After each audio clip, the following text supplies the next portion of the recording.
ভাজাটা হয়ে গেছে, এবার সব তুলে নেবো। ভালো করে ভাজা হয়ে গেছে। ভালো করে ভাজি না, এটা একটু কাঁচা কাঁচাই থাকবে, কড়া করলে ইলিশ মাছ ভালো লাগে না। তুলে নিচ্ছি সব মাছগুলি, সব তুলে নিলাম। এবার ইলিশ মাছের মাথাটা ভেজে নেবো, পুঁই শাক দিয়ে করবো আজকে।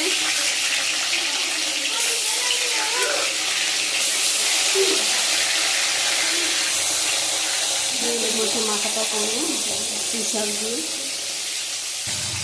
দেখো মাছের মাথাটা ভাজা হয়ে গেছে, এবার তুলে নেবো।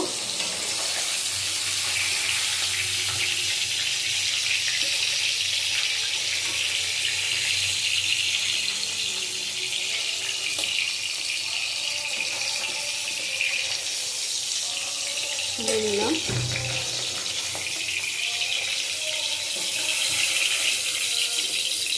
মাথাটা তুলে নিলাম, এবার মাছটা করবো।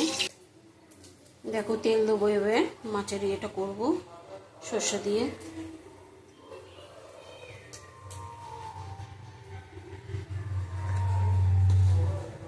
সর্ষে দিয়ে করবো মাছটা। সর্ষে ফোড়ন দেবো পেতে গেলে।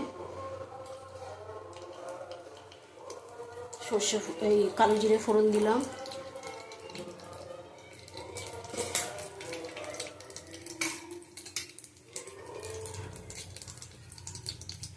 আমি কাঁচা লঙ্কা ভেঙে দেবো।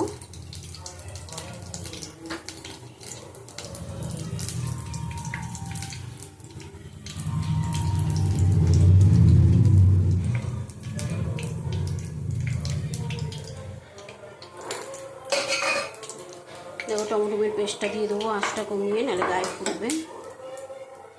সাথে একটু নুন দিয়ে দেবো। টমেটোর পেস্টটা দিয়ে দিলাম।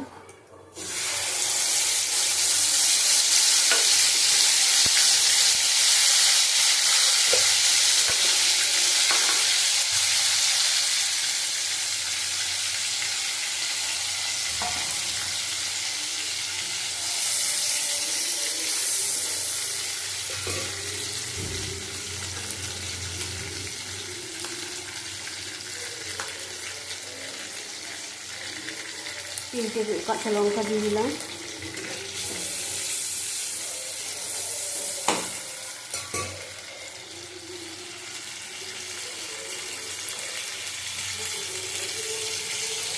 হলুদ দিয়ে দিলাম।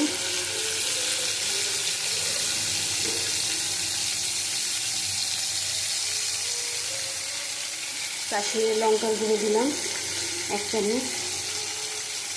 ভালো করে নাড়িয়ে নেব।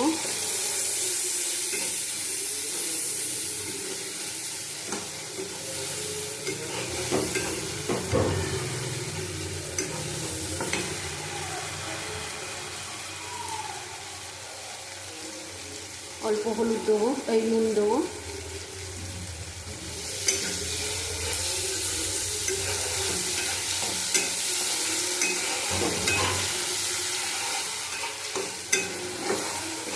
নুন আমি সর্ষের মধ্যে দিয়ে রেখেছি।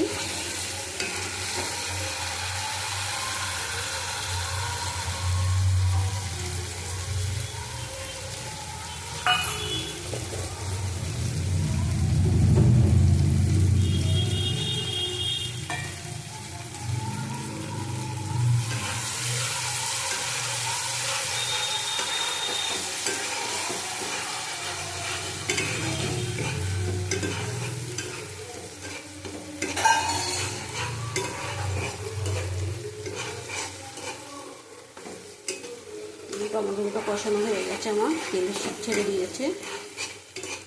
এবার সর্ষেটা দিয়ে দেবো।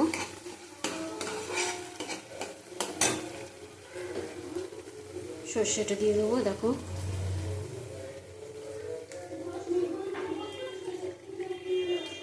আমি তলা সর্ষেটা দেবো না, সর্ষেটা অনেকক্ষণ ভিজিয়ে রেখেছি, এগুলো দেবো না।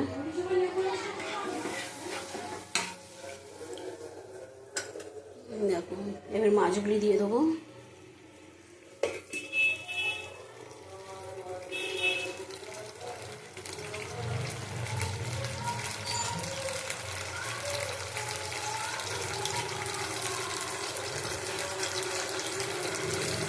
ফুটে গেছে, এবার মাছটা দেবো।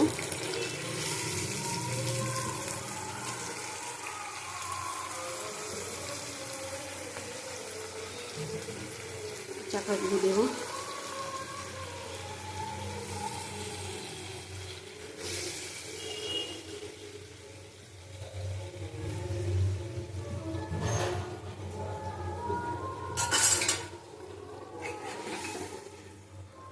একটু সিদ্ধ হবে, একটু গামাখা মাখা হবে।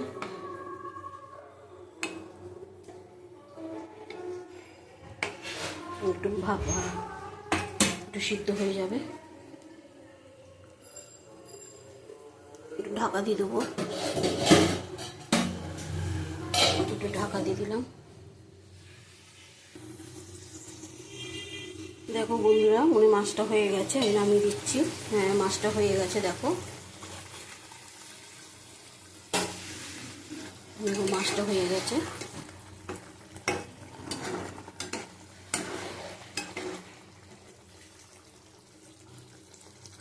দেখো মাছটা এবার নামিয়ে দেবো। দেখো মাছটা নামিয়ে ফেলেছি। এই যে ইলিশ মাছ সর্ষে দিয়ে, পাকা টমেটো দিয়ে টক টক ভাব হয়েছে, খুব সুন্দর হয়েছে।